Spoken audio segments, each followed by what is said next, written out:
औरत खूबसूरत होना पसंद करती है, लेकिन क्या आप सोच सकते हैं कि वही खूबसूरती हजारों लोगों की जान ले सकती है? नहीं ना। तो आज हम आपको एक ऐसी सच्ची घटना से रूबरू करा रहे हैं जिसे सुनकर आपको विश्वास नहीं होगा। भारत में ऐसे कई प्राचीन किले हैं जिनके नीचे कई राज दफन हैं। कई किलों में रात को जाना और वहां रुकना तक मना है। राजस्थान में भी एक ऐसा किला है जहां रात को जाना और रुकना मना है। उसका नाम भानगढ़ है।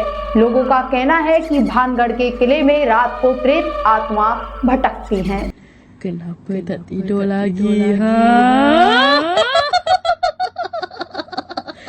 आज हम आपको भूतों के शहर ले चलते हैं। जी हाँ, भानगढ़ जो भूतों का शहर कहलाता है, यहाँ किले के प्रवेश द्वार पर इसे भूतिया घोषित करने का बोर्ड लगाया जा चुका है, जिस पर लिखा है सूर्योदय से पहले और सूर्यास्त के उपरांत किले में प्रवेश नहीं किया जा सकता। यहाँ कई तरह की रहस्यमयी कहानियाँ प्रचलित है। गांव के लोग बताते हैं आज भी कि रातों में किले से किसी के रोने और चिल्लाने की तेज आवाज़ें आती है। कुछ लोग कहते हैं यहाँ किले में रात को भूतों की मीटिंग होती है और रात को रानी की आत्मा भटकती है। Kenapa tak tidur lagi? Ha? राजकुमारी रत्नावती अपनी सहेलियों के साथ किले से बाहर निकली और बाजार गई। उसी वक्त तांत्रिक ने राजकुमारी को पाने के लिए एक दुकान से इत्र की शीशी और उससे राजकुमारी पर काला जादू करना चाहा। इसके बाद तांत्रिक इत्र की दुकान से थोड़ा दूर खड़ा हो गया। जब राजकुमारी ने इस इत्र की शीशी को खोला जिससे राजकुमारी को कैद करने की कोशिश की गई थी, वह तुरंत समझ गई कि इसमें तंत्र मंत्र का प्रयोग किया गया है। इसके बाद राजकुमारी ने इत्र की बोतल को उठाकर पास ही के एक पत्थर पर दे मारा। किस्मत से उसी पत्थर के पास वह तांत्रिक बैठा था और बोतल टूट गई और पूरा इत्र पत्थर पर बिखर गया। ऐसा कहा जाता है कि भानगढ़ की राजकुमारी रत्नावती जब केवल 10 वर्ष की थी तो वह बहुत ही सुंदर थी। राजकुमारी की सुंदरता के चर्चे दूर दूर तक फैले हुए थे, इसलिए देश के हर कोने का राजकुमार उनसे शादी करना चाहता था। एक बार तांत्रिक ने राजकुमारी को देखा तो वह राजकुमारी के प्रति आकर्षित हो गया। वह राजकुमारी को देखकर इतना मोहित हो गए कि अपने कालू जादू के दम पर राजकुमारी को पाने की सोच बैठा। भानगढ़ किले के इस रहस्य को समझने के लिए कई बार वैज्ञानिकों, पैरानॉर्मल एक्सपर्ट, बुद्धिजीवियों ने यहाँ पर बहुत खोजबीन की, लेकिन वो इसके रहस्य से पर्दा नहीं उठा सके।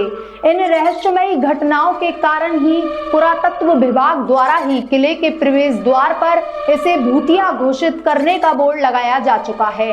अब भानगढ़ को लेकर भूतिया कहानियां सही हैं या खजाना बचाने वाला झूठा किस्सा, आज दुनिया की सबसे हॉन्टेड जगहों में इस किले को शामिल किया गया है। शीशी के टूट जाने पर तांत्रिक की मौके पर ही मौत हो गई, लेकिन मरने से पहले तांत्रिक ने श्राप दिया कि इस किले में रहने वाले सभी लोग जल्द ही मर जाएंगे, वे फिर से पैदा नहीं हो पाएंगी और उनकी आत्माएं हमेशा इस किले में भटकती रहेगी। उस रात तांत्रिक की मृत्यु के कुछ दिन बाद भानगढ़ और अजबगढ़ के बीच युद्ध हुआ, जिसमें केवल रहने वाले सभी लोग मारे गए। यहाँ तक कि राजकुमारी भी तांत्रिक के श्राप से खुद को नहीं बचा पाई और उनकी भी मृत्यु हो गई। कहा जाता है कि तब से भानगढ़ आत्माओं का किला बना हुआ है। भानगढ़ दुर्ग को मान सिंह प्रथम ने अपने छोटे भाई माधो सिंह प्रथम के लिए बनवाया था। इस दुर्ग का नाम भान सिंह के नाम पर है, जो माधो सिंह के पितामह थे। इस दुर्ग की सीमा के बाहर एक नया गांव बसा है, जिसमें लगभग 200 घर और जनसंख्या 1300 है। वहीं इस किले की देखरेख भारत सरकार द्वारा ही की जाती है। किले के चारों तरफ भारतीय पुरातत्व सर्वेक्षण की टीम मौजूद रहती है।